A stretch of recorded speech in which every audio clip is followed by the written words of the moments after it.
بسم الله والحمد لله والصلاة والسلام على رسول الله وعلى آله وصحبه ومن اتبع هداه أما بعد Aujourd'hui le 16 du mois de Safar de l'année 1447 après la hijra de notre prophète Mohammed sallallahu alayhi wa sallam, nous nous réunissons ici pour le deuxième cours de notre série de cours sur l'explication, le léger commentaire de cet épître de cet imam Cheikh al-Islam Muhammad ibn Abdul Wahhab ibn Sulaiman al-Tamimi rahimahullah ta'ala, ثلاث مسائل, les trois sujets. À la fin de notre introduction la semaine passée, notre introduction sur l'importance de cet épître, je vous avais promis que l'on ferait une brève explication du sens de Kalimat al-Tawhid, La ilaha illallah, afin que vous puissiez l'expliquer à vos proches et autour de vous d'une manière simple et concise. Avant cela, ayyuha al-ikhwa, cet imam, Muhammad ibn Abdul Wahhab, rahimahullah ta'ala, nous étudions ses livres et il conviendrait de faire une biographie de ce dernier. Ceci est prévu, insha'Allah ta'ala, mais comme je l'ai dit à de maintes reprises précédemment, ce grand imam, comme autre que lui parmi les imams de la communauté, demande, lorsque l'on fait une biographie de ces derniers, rahimahumullah, de prendre le temps et de détailler ces biographies. Donc, je ne l'ai pas fait précédemment, hormis le fait de rappeler quelques passages de sa vie. Et, insha'Allah ta'ala, on fera une assise particulière. On prendra le temps pour étudier la biographie et la vie et l'œuvre de cet imam, insha'Allah ta'ala. Mais avant cela, quand est mort cet imam? La date de décès de cet imam? Faddal. 1206. Ahsant. Tafaddal. Jazakallah khair. Je l'ai répété à maintes reprises, ayyuha al-ikhwa. Apprendre les dates, apprendre l'histoire de manière générale et les dates importantes est quelque chose qui nous incombe. Comme je l'ai évoqué à plusieurs reprises, la parole de plusieurs parmi as-salaf ridwanullahi alayhim, parmi eux Sufyan al-Thawri rahimahullah, où il disait لما استعمل الرواة الكذب استعملنا عليهم التاريخ. Lorsque les rapporteurs de chaînes de transmission, les rapporteurs de hadith ont utilisé le mensonge, ont commencé à mentir, nous avons utilisé contre eux التاريخ, c'est-à-dire l'histoire, la chronologie. Et je vous avais évoqué à plusieurs reprises plusieurs anecdotes qui illustrent cela. Est-ce que vous vous rappelez quelle anecdote j'ai rappelée? Hicham Tfadal. Ahsant, ahsant, barakallahu fik. Comme l'a dit votre frère Hicham, zallahu khairan. J'ai évoqué précédemment à plusieurs reprises, pour illustrer cela, l'anecdote de cette histoire qui est connue, que beaucoup de khutaba ont l'habitude d'évoquer sur le minbar. Bien sûr, c'est khutaba qu'on appelle le qussas, ceux qui ont l'habitude de conter des histoires. Mais les gens de la sunna, ceux qui sont minutieux dans les histoires et les narrations qu'ils rapportent, ne rapportent pas cette histoire. Parce qu'ils savent que cette histoire est fausse. Cette histoire de l'imam Shafi'i avec l'imam Ahmed. Revenez à ces cours, je l'ai évoqué à plusieurs reprises, je ne l'évoquerai pas ici. J'ai évoqué aussi une autre chose pour illustrer cette affaire. Bilal, faddal. Ahsant, qui a menti sur lui? Quel est ce mensonge? Ils avaient dit qu'il était à cet endroit-là, alors qu'il n'avait jamais fait de khutbah dans cette mosquée-là. Ahsant, Salih. Hein? Ibn Battuta, Ahsant, et qu'est-ce qu'il avait dit sur Cheikh al-Islam ibn Taymiyyah, rahimahullah?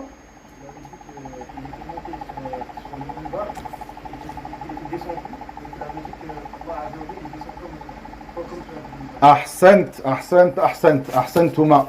Tafaddalu lek. Venez-le. Ce mensonge d'Ibn Battuta al-Rahal, qui est connu malheureusement, très connu malheureusement, et on fait ses éloges dans certains de nos pays, qui a menti sur Cheikh al-Islam Ibn Taymiyyah rahimahullah ta'ala en disant que pendant l'un de ses nombreux voyages, il est passé dans la ville de Dimashq et il a vu une personne qu'on appelait Ahmad ibn Abdel Halim ibn Taymiyyah sur le minbar de telle mosquée faire le sermon et descendre des marches du minbar en disant Allah descend au dernier tiers de la nuit comme je descends de ce minbar. Subhanahu wa ta'ala. Et ceci sans aucun doute est un mensonge sur Cheikh al-Islam ibn Taymiyyah rahimahullah ta'ala. Et parmi les choses qui nous montrent ce mensonge, le fait que Cheikh al-Islam ibn Taymiyyah rahimahullah ta'ala n'a jamais fait de sermon du Jumu'ah de toute sa vie. Une autre chose, le fait que lors de cette année où Ibn Battuta a prétendu avoir vu Cheikh al-Islam dire cela et être sur le minbar et dire cela et faire ce qu'il prétend qu'il l'a vu faire, cette année-là il était emprisonné. Rahimahullah ta'ala. Donc nous voyons que l'importance de la chronologie, l'importance de l'histoire et des dates se retrouve même à un niveau méthodologique. Une dernière chose, et c'est pour cela que je l'ai évoqué encore une fois, concernant Cheikh al-Islam Muhammad ibn Abdul Wahhab, rahimahullah ta'ala, ce grand imam, nous étudions ses livres et beaucoup de gens sont ses détracteurs. Beaucoup de gens mentent sur lui et le critiquent. Et on aura l'occasion, incha'Allah ta'ala, de réfuter ses critiques et ses détracteurs. Incha'Allah azza wa jal. Mais en attendant, concernant la date de sa mort, 1206, il est très important de connaître cette date. Pourquoi? Une histoire que je vais rapporter de manière concise. Certaines personnes, même parmi des gens de science, des gens qui s'apparentent à la science, ont pensé que certaines fatawa, certains avis religieux donnés par des grands savants de Al-Maghrib al-Arabi. Quand on dit le Maghrib al-Arabi, c'est-à-dire tout ce qui englobe le Maroc, l'Algérie, la Tunisie, la Libye, par extension la Mauritanie, Al-Maghrib al-Arabi, des grands savants, en particulier savants de l'école du Madhab al-Maliki, pensaient, ou plutôt, comme j'ai dit, donc certains savants de ces contrées, et qui s'apparentent en particulier à ce Madhab, ont donné le fatwa depuis de nombreuses années sur le fait que Al-Wahhabiyya, il parle de ce terme Al-Wahhabiyya, le wahhabisme. Vous entendez parler de cela aujourd'hui. Nous trouvons dans des fatwas anciennes des réfutations Al-Wahhabiyya et des questions qui leur sont posées à ces grands savants sur la légitimité de la prière avec Al-Wahhabiyya dans leur mosquée. Comme par exemple une fatwa de ce grand imam Al-Lakhmi, qui est mort en 478 de l'Hégire. Sahib al-Tabsira, Al-Lakhmi, rahimahullah ta'ala, parmi les imams de Al-Malikiyya. Retenez bien cette date, en 478. Nous trouvons cette fatwa dans un livre qui est un recueil, une compilation de fatawa de savants malikites, en particulier de savants malikites de Al-Maghrib al-Arabi, qui a été écrit par Al-Wansharisi, Ahmad ibn Yahya, qui est mort lui en, quelqu'un le sait, en 914. Retenez encore une fois cette date. Ce livre qui s'appelle Al-Mi'yar Al-Mu'rib de Ahmed ibn Yahya Al-Wansharisi. Al-Wansharisi qui vivait dans l'Algérie actuelle. Il est mort en 914. Il a un livre, un compilé de fatawa qui a été édité par Al-Awqaf Al-Maghribiyya en 13 volumes. 13 gros volumes. Qui compilent les fatawa des savants malikites, en particulier de Al-Maghrib al-Arabi, jusqu'à son époque. Et donc il rapporte, entre autres, la fatwa de l'imam Al-Lakhmi, qui est mort lui en quelle année? 478, Ahsantum, qui est mort en 478, à propos de qui? Ou à propos, ou dans cette fatwa, donc, où il lui a été posé la question sur la légitimité de la prière dans une mosquée de l'Wahhabiyya, des Wahhabites, où il dit qu'il ne faut pas prier avec eux, etc. etc. Donc la fatwa revenait à celle-ci. Quoi qu'il en soit, ils ont utilisé ce terme al-Wahhabiyya. Et certains parmi les gens de la masse, comme les gens de science, parfois, qui n'ont aucune connaissance de la vie et de l'œuvre de cet imam Muhammad ibn Abdul Wahhab ibn Sulayman al-Tamimi, ont pu être trompés par cela, soit par ignorance, par manque de recherche, ou simplement en suivant leur passion, ou en suivant les on-dit qu'ils ont hérité de leur père et de leur grand-père, ou qu'ils ont hérité de leur cheikh, qui étaient des détracteurs de cet imam, et ont hérité le fait que Al-Wahhabiyya, c'est une secte égarée, ce sont des gens de l'innovation, et nos savants, c'est ce qu'ils disent eux, nos savants, les imams de Al-Malikiyya, mettaient en garde contre Al-Wahhabiyya, et ils défendaient de prier avec eux. Pourquoi j'ai évoqué cette histoire? Vous avez tous compris.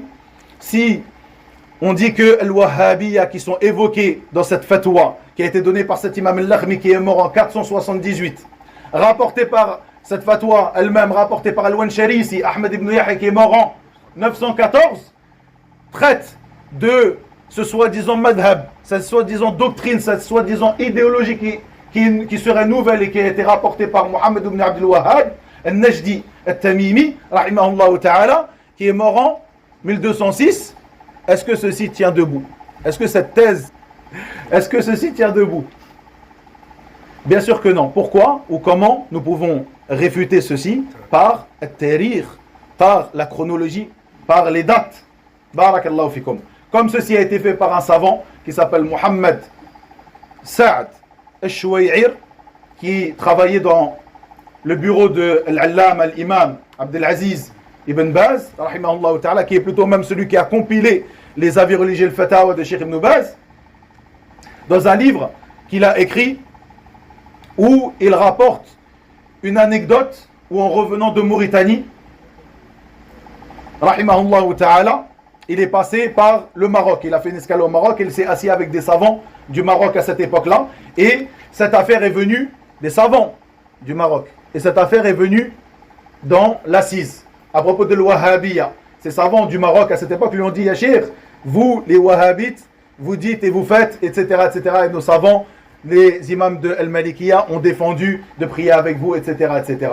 Et Cheikh a réfuté, dans une assise amicale et fraternelle, a réfuté cette parole qui a été rapportée par ces savants marocains, par cette chose que je vous ai rapportée ici. Il leur a demandé de ramener le livre Al-Mi'yar Al-Mu'rib, qui était sans aucun doute dans la maktaba, dans la bibliothèque de ce savant chez qui il était invité, puisque c'est un livre de référence dans la compilation des avis religieux de Malikiyya.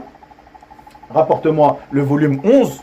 Nous ouvrons ce volume, nous regardons la fatwa de Lakhmi, à propos de qui il parle. En réalité, pour terminer cette anecdote, il parlait à cette époque de un groupe, une secte, qui est une faction de l'Ibadiyya. Al-Ibadiyya, qui est une faction de l'Khawarij, qui est connue et qui sont encore présents dans certains pays, comme en Tunisie, comme en Libye, comme en Algérie. On va aller un peu plus loin, on va citer même les endroits où ils se trouvent. En Tunisie, par exemple, ils sont connus dans l'île de Jarba. En Algérie, ils sont connus dans la ville de Ghardaya, dans le Sahara, et autre que cela. Donc faites bien attention, ce sont un groupe, une secte qui sont encore présents à l'Ibadiyya, qui font partie de Al-Khawarij. Et une faction de l'Ibadiyya qui était appelée Al-Wahhabiyya ou Al-Wahhabiyya, qui s'apparente à Abdurrahman ibn Abdul Wahhab ibn Rustum. Et donc, en annexion à son père, au nom de son père aussi, donc Abdul Wahhab, Abdurrahman ibn Abdul Wahhab ibn Rustum, donc on les appelait Al-Wahhabiyya ou Al-Wahhabiyya. Ceci pour l'anecdote. Barakallahu fikum. Donc faites bien attention à ces dates et à la chronologie. Barakallahu fikum. Ceci pour réfuter les détracteurs de ce grand imam, Muhammad ibn Abdul Wahhab ibn Sulayman al-Tamimi, rahimahullah ta'ala, qui n'est pas venu avec une religion nouvelle, mais plutôt qui est venu revivifier l'appel au tawhid, à l'unicité d'Allah, tabaraka wa ta'ala, et au cramponnement à la sunna du prophète Muhammad sallallahu alayhi wa sallam, en particulier à une époque où beaucoup de gens étaient tombés, étaient revenus à l'adoration des idoles, comme ceci est rapporté de manière authentique de notre prophète Muhammad sallallahu alayhi wa sallam. Une partie de cette communauté reviendra à l'adoration des idoles. Barakallahu fikum. Et nous verrons cela un peu plus en détail dans une série, incha'Allah ta'ala, de cours sur la réfutation ou les réfutations aux détracteurs de ce grand imam, Mohammed ibn Abdul Wahhab al-Tamimi, rahimahullah ta'ala. Comme je l'ai dit, nous allons commencer. En réalité, je vous ai dit que ce livre, nous allons le terminer sûrement en 4 cours. Donc ici, on est au 2e cours. En réalité, nous ne sommes pas pressés. Et Inch'Allah ta'ala, c'est un livre concis. Nous allons avancer rapidement dans ce livre. Mais le but, c'est de réviser les fondements de la foi, les fondements du tawhid. Et aussi d'y apporter un complément. Quand je dis un complément à ce que nous avons, bien sûr, pas un complément au tawhid ou à la religion d'Allah Ta'ala, car elle est parfaite et parachevée, mais un complément à ce que nous avons pu étudier précédemment lors de notre étude des livres de Cheikh al-Islam Mohammed ibn Abdul Wahhab, car il n'est pas de la sagesse de continuer à apprendre toujours les mêmes choses et les mêmes points. Bien sûr, nous les révisons et nous apportons à chaque fois un ajout afin que ceux qui ont assisté avec nous depuis le début puissent profiter de ces ajouts, car ceci fait partie, comme vous allez le voir dans le livre de Cheikh Abd Salam ibn Barjas, de la méthodologie dans l'apprentissage de la science, le fait de s'élever en degré, d'avancer par palier, de commencer par les bases et petit à petit de s'élever par palier. Nous avons dit que, j'avais évoqué la semaine passée que nous allions commencer le cours d'aujourd'hui par une brève explication du sens de Kalimat al-Tawhid, La ilaha illallah. Ceci en explication à la parole de Cheikh rahimahullah ta'ala dans l'introduction à cet épître où il dit, dans le sens de ses paroles, sache qu'Allah te fasse miséricorde, qu'il est obligatoire pour tout musulman et musulmane d'apprendre 3 sujets. L'apprentissage, la science, la connaissance de ces 3 sujets. L'importance de la connaissance de la religion d'Allah tabaraka wa ta'ala, comme l'a dit le prophète Muhammad sallallahu alayhi wa sallam, talabul ilmi faridatun ala kulli muslim. Demander, rechercher la science est une obligation pour tout musulman.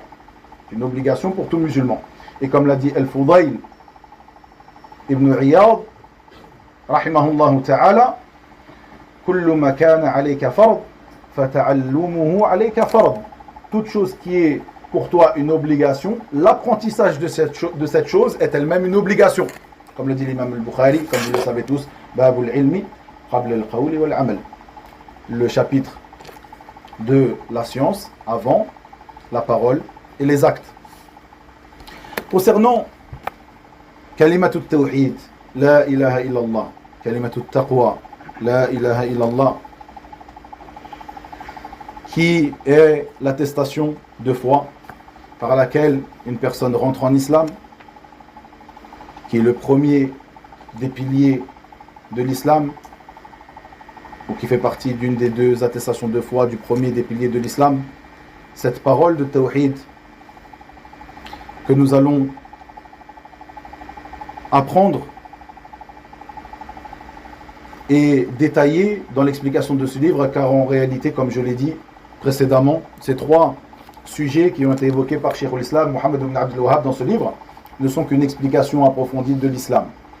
Et la base de l'islam est bien ces 2 attestations de foi. La ilaha illallah. Vous trouverez que dans des livres traduits ou des livres écrits, en particulier il y a de cela quelques années, ce terme, cette phrase, cette attestation de foi sera traduite par « Il n'y a de Dieu que Dieu ». Il n'y a d'autre Dieu en dehors de Dieu. Il n'y a d'autre divinité en dehors d'Allah. Quelle que soit la traduction qui a été faite, lorsqu'elle va dans ce sens, c'est une traduction qui est erronée. C'est un sens qui est erroné.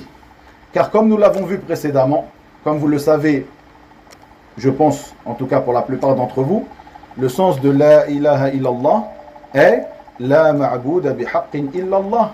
Il n'y a d'autres divinités dignes d'adoration en dehors d'Allah tabaraka wa ta'ala.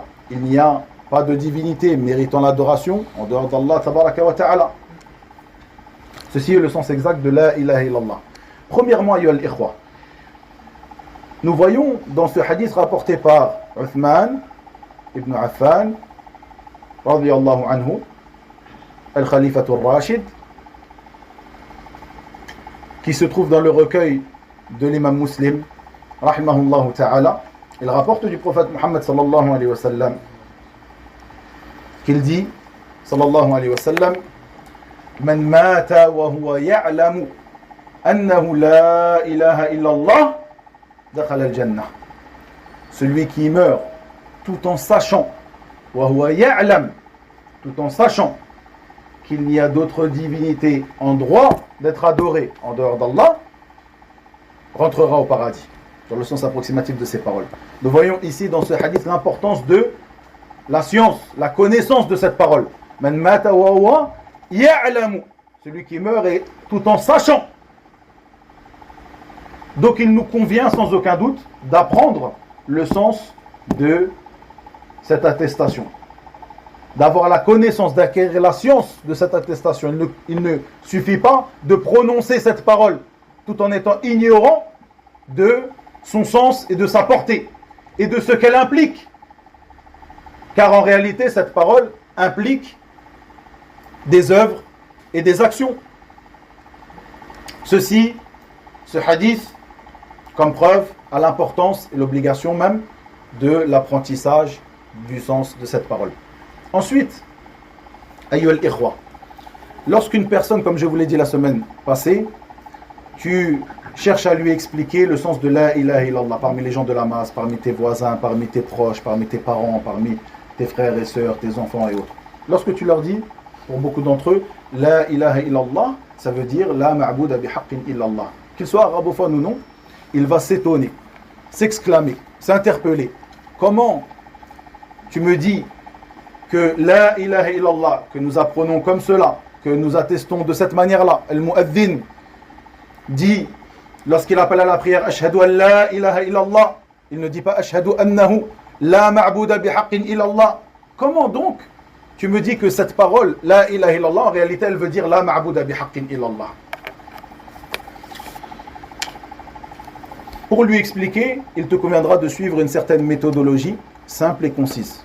J'ai déjà expliqué cela précédemment, je le réexplique ici, car il y a, incha'Allah ta'ala, un profit. Comme je l'ai dit vendredi, après la khutbah, si vous étiez, pour ceux qui étaient présents bien sûr, pour ceux qui ne l'étaient pas, je le répète ici, malheureusement beaucoup de gens, parmi les musulmans, sont ignorants du sens de la ilaha illallah.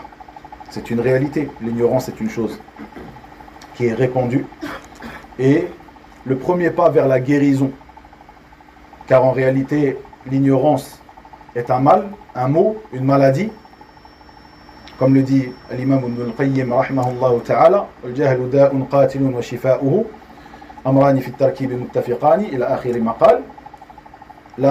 L'ignorance, al-jahl, c'est une maladie. Le premier pas vers la guérison, c'est de reconnaître cette maladie, de savoir que nous sommes ignorants. À partir de là, nous pourrons avancer. L'ignorance est une chose qui est répandue.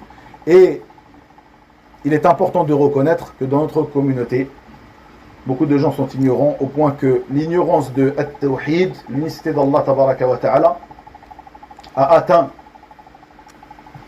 un degré très élevé. Ce degré qui fait que certaines personnes de cette communauté sont plus ignorants du sens de la ilaha illallah que l'étaient les associateurs à l'époque du prophète Muhammad sallallahu alayhi wa sallam.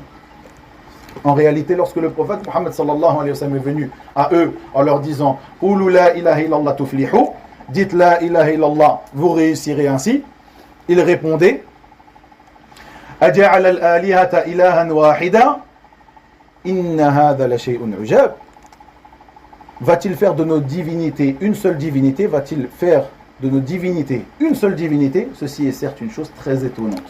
Ils avaient compris le sens de la ilaha illallah lorsque le prophète sallallahu alayhi wa sallam leur disait simplement dites la ilaha illallah. Ils avaient compris que la ilaha illallah était la ma'bouda bihaqqin illallah. Venons à l'explication.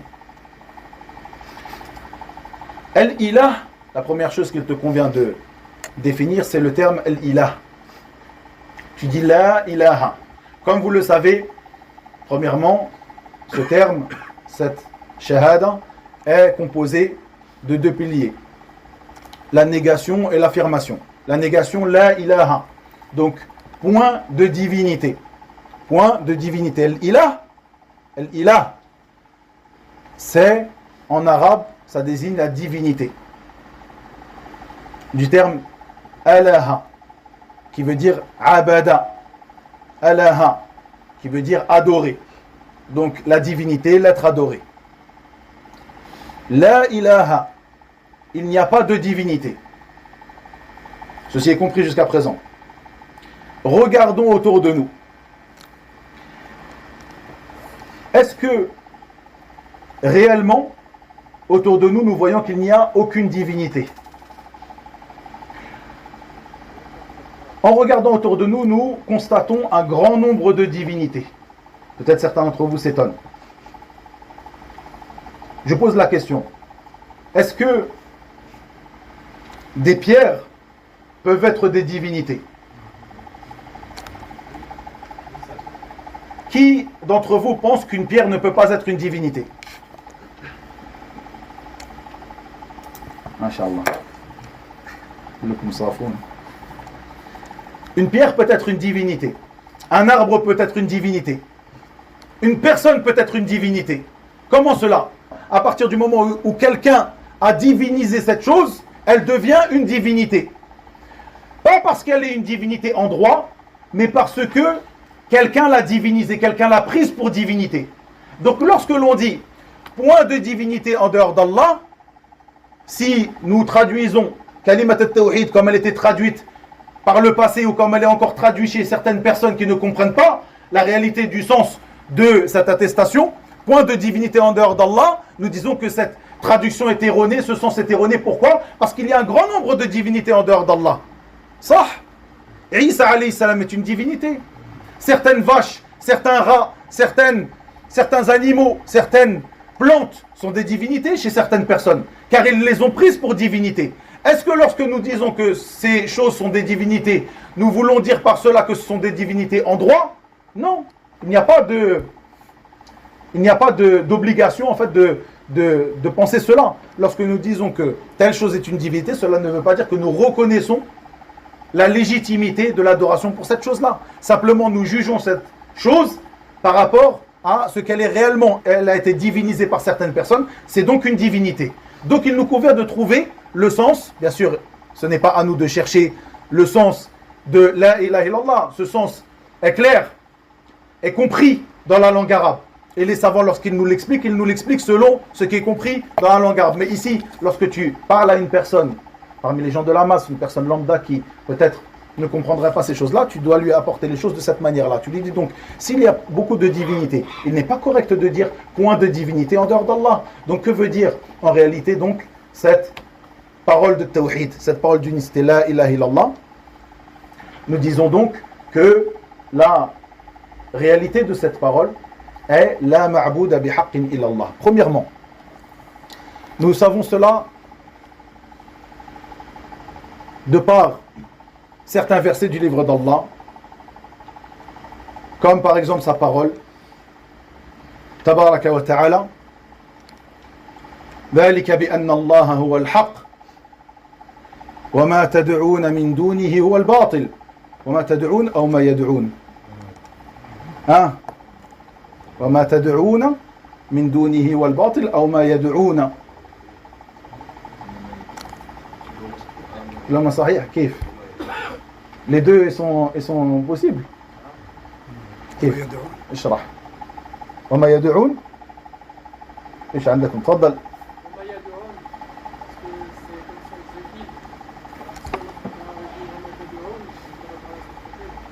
ما شاء الله جيد. فصل. تفضل. فصل. أحسنت. أخذت الكتاب هنا. إن شاء الله لك هدية أخرى. أحسنت. Dans la version de Hafs, وَمَا يَدْعُونَ مِن دُونِهِ هُوَ الْبَاطِلِ. Et dans la version de Warsh, وَمَا تَدْعُونَ مِن دُونِهِ هُوَ الْبَاطِلِ. Comme l'a dit votre frère Zallahu Khairan, donnez-lui un livre. وَمَا يَدْعُونَ, c'est une information, ce qu'ils invoquent en dehors d'Allah. وَمَا تَدْعُونَ, ce que vous invoquez en dehors d'Allah. Tabaraka wa ta'ala. Dans le sens de ces paroles, donc, Allah Azza wa Jalla dit dans son livre, Tabaraka wa ta'ala, c'est ainsi qu'Allah est lui le vrai, alors que ce qu'ils invoquent en dehors de lui est le faux. C'est Allah qui est le sublime, le grand. C'est-à-dire que ceux qu'ils invoquent en dehors d'Allah, ou ceux que vous invoquez en dehors d'Allah, ici, Allah Azza wa Jalla s'adresse aux associateurs, dans la version de dans la narration de Warsh et de Qaloun, selon Nafi', وَمَا تَدْعُونَ مِن دُونِهِ هُوَ الْبَاطِلِ, ce que vous adorez en dehors d'Allah, c'est-à-dire ceci, c'est ainsi qu'Allah est lui le vrai, c'est-à-dire c'est lui la vraie divinité, la divinité digne d'adoration, celle qui est adorée en droit, tabaraka wa ta'ala, alors que ceux qu'ils invoquent en dehors de lui est le faux, c'est-à-dire ceux qu'ils invoquent faussement, ceux qui sont des fausses divinités qui n'ont pas le droit à l'adoration, comme le dit les gens du tafsir, parmi l'imam al-Qurtubi et autres, rahimahumullah. Nous voyons clairement donc cette information ici, nous voyons que Allah Azza wa Jalla a dit ذَلِكَ بِأَنَّ اللَّهَ هُوَ الْحَقِّ. Lorsque l'on dit La ilaha illallah, la ma'bouda bihaq, ou la ma'bouda haqqun illallah, nous voyons ici cette information, nous la prenons de ce verset, comme d'autres versets du livre d'Allah Azza wa Jalla. Ici la preuve de ce que nous avons avancé. Et une dernière chose, afin d'expliquer donc à celui à qui tu chercheras à expliquer cette parole, lorsqu'il te demandera, mais pourquoi donc nous disons la ilaha illallah et nous ne disons pas, ou nous ne prononçons pas la ma'bouda bihaqqin illallah. La ma'boud, comme vous l'avez compris, el ma'boud c'est l'ilah, celui qui est adoré en arabe. El ma'boud, celui qui est adoré. L'ilah, c'est celui qui est adoré. Ici, je parle de l'information bihaq. Pourquoi nous prononçons donc bihaq alors que nous avons l'habitude de dire la ilaha illallah? Pourquoi alors donc bihaq? D'où est-ce qu'elle est venue? Nous savons d'où elle est venue, de ces versets du livre d'Allah, tabaraka wa ta'ala. Mais pourquoi elle n'est pas évoquée à la base? Pourquoi nous n'avons pas cette information bihaq? Pourquoi? Faddal. Là. Faddal.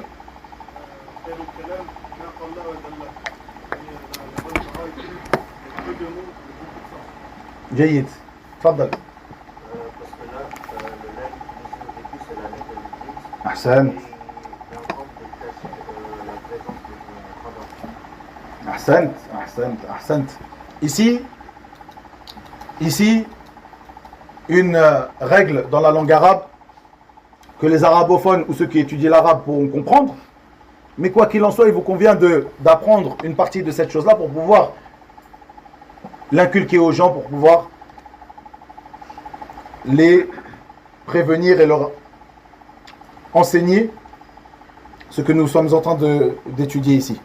La ilaha, ce terme là, cette négation là, point, pas de divinité là, on appelle ça, comme l'a dit votre frère, Jazahullahu khayran, la nafiya lil jins, c'est-à-dire la négation pour l'ensemble de ce que l'on veut nier. Lorsque nous disons la ilaha, l'ensemble des divinités, donc ce qui est nié ici, ce sont les divinités, pas de divinité. L'ensemble des divinités est nié. Si nous disons la ilaha illallah, ça voudrait dire qu'on nie l'ensemble des divinités. Mais est-ce qu'on nie la présence de ces divinités ou le mérite de l'adoration pour ces divinités? Sans aucun doute le mérite de l'adoration, comme nous l'avons vu précédemment. Donc il convient de rechercher l'information. Où est cette information? Cette information a été effacée. Pourquoi elle a été effacée? Parce que il est connu dans la langue des Arabes que lorsque l'information dans cette règle, la règle de la nafiya lil jins, le khabar, l'information de la allati li nafiya lil jins, lorsqu'elle est connue de tous, elle est effacée. Comme le dit Ibn Malik rahimahullahu ta'ala dans son poème Al-Alfiyya, son poème de 1000 vers sur An-Nahu wa Sarf, il dit wa sha'a fi dhalba bisqatul khabar idha al-muradu ma'a suqutihi dhahar. Lorsque l'information est connue chez les Arabes, l'information de la nafiya al-jins, elle est effacée. Elle est effacée. Il ne fait pas partie de la bonne parole dans la langue arabe littéraire de rappeler cette information, car elle est connue de tous. Plutôt, on devra l'effacer. C'est pour cela que on dit la ilaha illallah, mais ceci est connu de l'ensemble des personnes qui comprennent la langue arabe et qui comprennent la religion d'Allah tabaraka wa ta'ala. Une méthodologie ici pour expliquer ce terme la ilaha illallah. Donc, premièrement, il t'est même obligatoire d'avoir la science du sens de cette parole. Car le prophète sallallahu alayhi wa sallam a dit Man mata wa huwa ya'lamu annahu la ilaha illallah dakhala al-jannah. Celui qui meurt tout en sachant qu'il n'y a point de divinité digne d'adoration en dehors d'Allah rentrera au paradis. Donc l'ilm, la connaissance, la science est une obligation pour toi. Deuxième chose, les divinités. Qu'est-ce qu'une divinité? Une divinité est toute chose qui est adorée, que ce soit en droit ou sans droit. Troisième chose, est-ce qu'il est correct de dire donc qu'il n'y a aucune divinité? Ceci n'est pas correct, car nous voyons qu'il y a un grand nombre de divinités qui est adorée en dehors d'Allah, que ce soit en droit, sans aucun doute ce n'est pas en droit, hormis la divinité vraie, Allah tabaraka wa ta'ala, ou de non-droit. Ces choses s'appellent des divinités. Troisième chose, comment nous arrivons à la conclusion de ce terme bihaq, ou c'est-à-dire le mérite de l'adoration, si ce n'est pour Allah tabaraka wa ta'ala, par ce verset que j'ai évoqué, ce verset de Surat al-Hajj, ce même verset au proche de celui-ci de Surat Luqman et autres, parmi les preuves du Coran de la Sunna qui nous montrent qu'Allah tabaraka wa ta'ala est la seule divinité digne d'adoration tabaraka wa ta'ala. C'est clair? Hafidakumullah. Je me contenterai donc de cette explication pour le cours d'aujourd'hui. Barakallahu fikum. Est-ce que quelqu'un a une question par rapport à cela? Est-ce que pour quelqu'un ce n'était pas clair? N'hésitez pas. C'est quelque chose d'une importance capitale. Si on fait un cours uniquement sur l'explication de la ilaha illallah, même si ceci était compris pour l'ensemble d'entre vous, que la ilaha illallah veut dire la ma'bouda bihaqqin illallah, mais comment en est-on arrivé là? Et comment tu peux l'expliquer de manière concise à quelqu'un? Ceci est quelque chose de très important.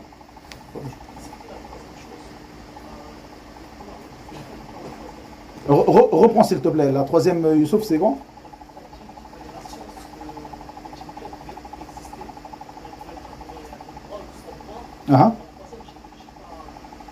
La troisième, concernant le terme bihaq.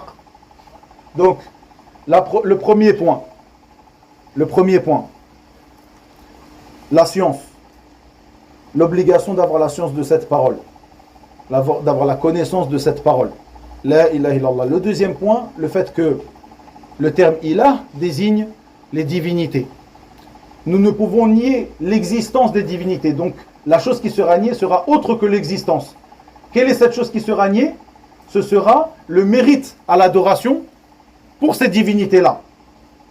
D'où notre parole, la ma'bouda bihaq, point de divinité digne d'adoration, en droit d'être adoré. Donc ce terme en droit d'être adoré, qui est le troisième point évoqué par votre frère ici Youssouf, à propos duquel il demande un éclaircissement. Ce troisième point, comment en est-on arrivé là dans l'explication du terme la ilaha illallah par ces versets que nous avons évoqués, comme par exemple le verset de Surat al-Hajj, ذلك بأن الله هو الحق وما تدعون من دونه الباطل وما يدعون من دونه هو الباطل, dans le verset de Surat al-Hajj. Ici, le terme qui a été utilisé par Allah tabaraka wa ta'ala, ذلك بأن الله هو الحق. Ici, ce terme bihaq ou haq a été utilisé par Allah tabaraka wa ta'ala dans son livre. Donc c'est ce terme que nous utilisons ici. Nous prenons du Coran, de la Sunna, et ceci est la voix des gens de la Sunna, c'est-à-dire qu'ils prennent leur religion du livre d'Allah et de la Sunna du prophète Mohammed sallallahu alayhi wa sallam selon la compréhension des pieux prédécesseurs. Ce troisième point donc, bihaq. Comment on en est arrivé à cette information? Le quatrième point, et comment on en est arrivé là dans la langue arabe, car l'outil qui est utilisé ici, l'outil de négation, qui est utilisé ici, point de divinité, la ilaha, est appelé en arabe la an-nafiya lil jins. Cet outil-là est pour la négation de l'ensemble de ce qui est nié. De l'ensemble de ce qui est nié. Donc ici, l'ensemble des divinités est nié. Mais est-ce que l'ensemble des divinités, de ce qui est nié, on n'a pas l'information ici de ce qui est nié, l'ensemble des divinités, puisque ce n'est pas l'existence de ces divinités, comme nous le voyons, il y a de nombreuses divinités. Qu'est-ce qui est nié? Quelle est l'information qui est niée? Ce n'est pas l'existence, c'est donc le mérite à l'adoration, comme nous l'avons vu dans ce verset.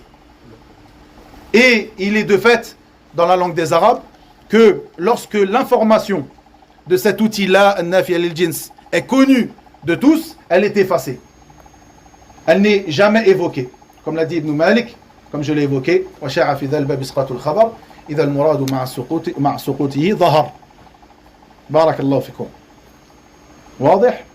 Je me suis un petit peu, j'ai expliqué un peu plus en détail, mais si vous revenez à ces 4 points que je viens de rapporter ici, ce sera une facilité pour vous pour expliquer. وإلى هنا وبالله التوفيق وصلى الله وسلم وبارك على نبينا محمد وآخر دعوانا أن الحمد لله رب العالمين.